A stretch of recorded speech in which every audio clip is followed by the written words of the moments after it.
Hi, I'm Dr. Johnson Haas, and welcome to Earth Parts. So I keep talking about accretion of a star and planets out of this initial cloud of gas and dust, but what is actually accreting during accretion? As I said, it's mostly hydrogen and helium. The solar system is overall what we call solar in composition. It's about three-quarters hydrogen, about a quarter helium, and only about 2% heavier elements heavier than helium on the periodic table. Mostly it is light gases, hydrogen and helium. And that's what the sun is made out of. The sun is 99.9% of the mass in the solar system. To a first approximation, the sun is the solar system. The planets are tiny by comparison. But they are made up of that 2%, largely. Hydrogen and helium are the primary constituents of Jupiter and Saturn, the gas giant planets, but the rest of them are made of the heavier elements, and it's only a tiny fraction of the sun that's comprised of this stuff. The planets you can think of are almost like the dregs left over from the formation of the sun. So, what kind of processes are actually going on during accretion to have it happen? And the first thing you think of is gravity pulling it all together. And of course, gravity does pull the whole cloud together to form a propylid that forms a protoplanetary disk that will form star and planets, or multiple stars and planets. But that's not where it starts. Where it starts is on a much finer scale of individual atoms interacting. And these things condense. They essentially are condensing as water vapor would condense. As you change the temperature in a room, the water vapor in the air would condense to a liquid. And that's essentially what we're talking about here. As it's coming in closer to the star and being compacted more, the gas reaches a density to where it has to condense out to form solid or liquid objects, droplets of molten metal or molten silicate rock, little bits of dust. And once you have these tiny, tiny particles, they can begin to associate with each other. They can begin to flocculate. And we think what happens is at this point, the small particles are being bathed by ultraviolet light from the young sun, and this will tend to impart a static charge to the particles. The photons that hit the particles can knock electrons out, can ionize some of the atoms in that particle and impart to the surface of the particle an overall static charge. And like feathers sticking to a balloon with static charge, you can have these particles begin to clump together to form little loose associations of lots and lots of particles clumping, flocculating together. And this can be either particles of rock or particles of ice, or obviously if you have little droplets of molten material, then they'll not just flocculate, they'll actually merge to form larger droplets. So that gets you started, and then you also have direct vapor deposition of the gas that's still there, the stuff that, the gas that can condense, the gases of light volatile compounds like CO2, water, methane, ammonia. Those things can deposit directly onto the surfaces of particles once particles are there. So once these particle clumps have accumulated, the clumps will begin to flocculate with other clumps. Once you get to a certain size of grains and particles clumping together, you form little sand and boulder-sized objects out of clumps of smaller objects, and they consolidate into larger and larger things. Once you get beyond the boulder size, then at that point, gravity starts to take over as a more important process. And here you can see in this NASA animation, direct vapor deposition. The vapor is depositing on these little particles that are already there, and it makes them bigger. Obviously, it's growing them. But if they bump into each other while this is happening, it's going to stick them to each other. They're going to adhere, and you start building bigger and bigger rubble piles of material. So let's talk briefly, before we go on, about the growing of planets. I want to talk more about what those heavy elements really are and what the rest of the condensing stuff is like. The hydrogen and the helium don't condense. They remain as a gas. They don't form condensed solids during the accretion process. That's just not how those elements behave. What you're looking at here is a chart showing along the x-axis the z number or atomic number of elements on the periodic table. Hydrogen has a z number of 1. It's the lightest element. Uranium, as you see here, is the heaviest naturally occurring element at a z number of 92. Hydrogen and helium are by far the most abundant elements in the universe. The hydrogen and helium that makes up the sun is mostly primordial. That is, it formed as a result of the Big Bang, the initiation of our universe about 13.8 billion years ago. But it's the most abundant stuff out there. The rest of the periodic table is the result of prior generations of stars contributing their remains to the molecular gas cloud that would have formed our sun.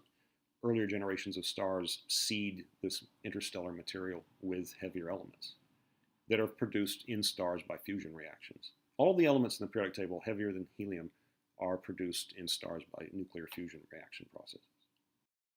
The interesting thing is that next in abundance, after hydrogen and helium, the most abundant elements in the sun, outside of those two lightest elements, are carbon, nitrogen, and oxygen. And this is interesting because these elements are necessary, for one thing, to make organic compounds, to make life. And it's interesting that some of the most common elements in the solar system, in the universe at large, are in fact the elements that you need to form organic compounds and life. These also form what we call light volatile gases and ices. You'll form out of carbon methane, or CO2, or carbon monoxide, and all these can freeze out to form solids in the outer part of the solar system when it formed. Next, in abundance after carbon, nitrogen, and oxygen, the life-forming elements, if you want to call them that, the light volatile, icy, ice-forming elements. Next after those are the rock-forming elements. Silicon combining with oxygen, aluminum, calcium, sodium, potassium, sulfur. These are where we get most of our rock-forming material. Silicate rock makes up the mantle and the crust of our planet. And most meteorites are stony, meaning they're made of rock.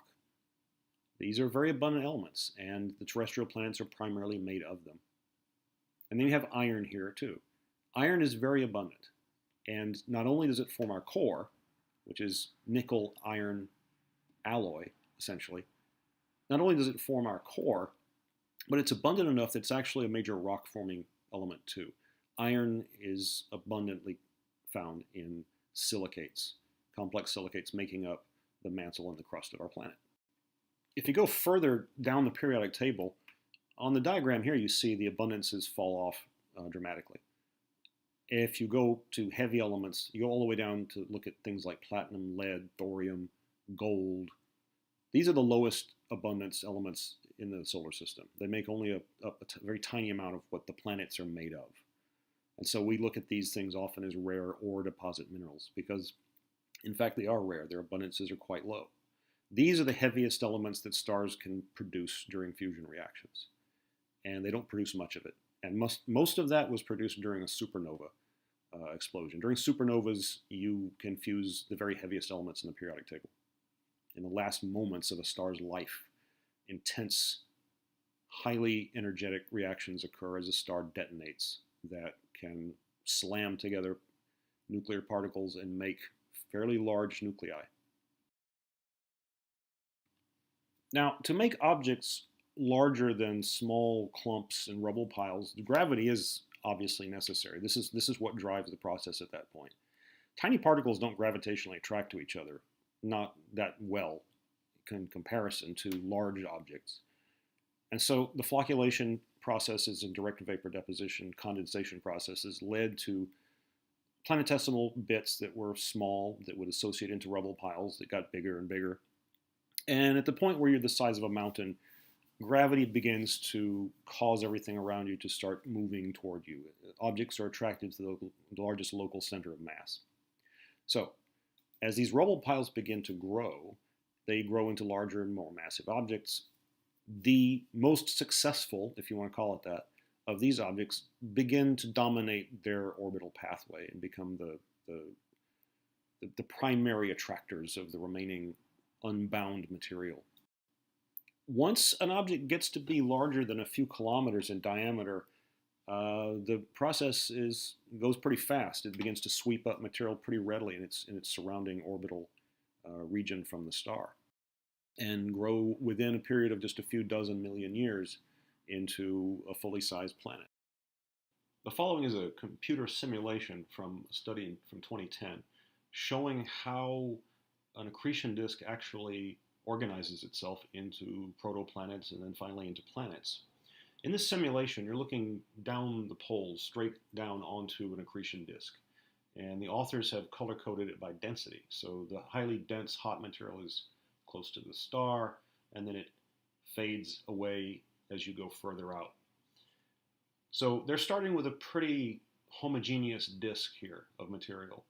And what the simulation does is to give each little finite element in that particle cloud its own mass, velocity, momentum, and of course gravity. And of course the sun in the center has gravity. So as the simulation plays out, it's very much a calculation of fluid dynamics within a rotating disk with gravity added in, creating attractors that then grow as they get fed with surrounding material. So let's watch it play out.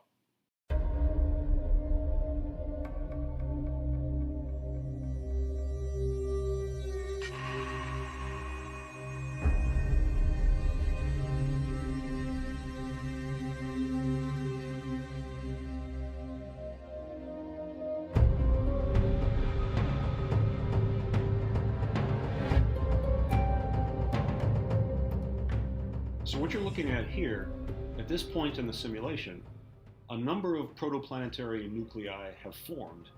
At the very beginning stages of the simulation, even as it started to run, you saw that what was initially homogeneous disk organized into streamers of material, looked very much like a spiral galaxy actually at one point early on there. And now you have distinct planets, but notice that these planetary cores that are developing, these planet nuclei, are not in particularly stable orbits. They're in elliptical orbits, they're interacting with each other, they're losing mass to the star if they get too close. And at this point, in real life, they would be incandescent hot, constantly impacting smaller objects. A very chaotic scene. So let's continue. And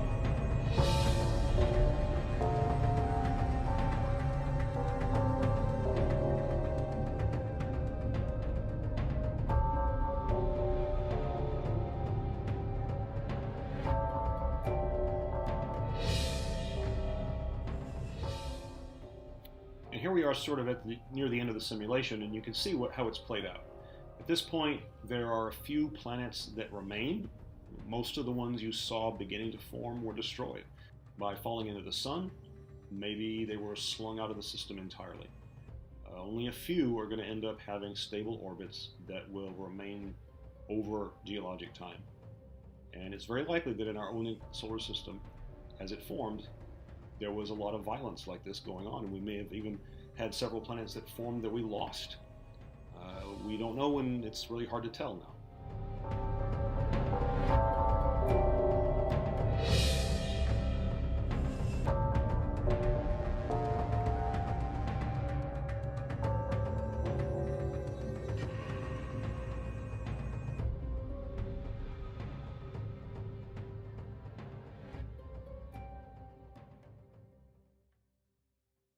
2% heavier elements, elements heavier than helium on the periodic table. Mostly it is light gases, hydrogen and helium. And that's what the sun is made out of. The sun is 99.9% of the mass in the solar system. To a first approximation, the sun is the solar system. The planets are tiny by comparison. But they are made up of that 2%, largely. Hydrogen and helium. Hi, I'm Dr. Johnson Haas, and welcome to Earth Parts. So I keep talking about accretion of a star and planets out of this initial cloud of gas and dust, but what is actually accreting during accretion? As I said, it's mostly hydrogen and helium. The solar system is overall what we call solar in composition. It's about 3/4 hydrogen, about 1/4 helium, and only about 2 are the primary constituents of Jupiter and Saturn. the gas giant planets, but the rest of them are made of the heavier elements. And it's only a tiny fraction of the sun that's comprised of this stuff. The planets you can think of are almost like the dregs left over from the formation of the sun. So, what kind of processes are actually going on during accretion to have it happen? And the first thing you think of is gravity. Water vapor in the air would condense to a liquid. And that's essentially what we're talking about here.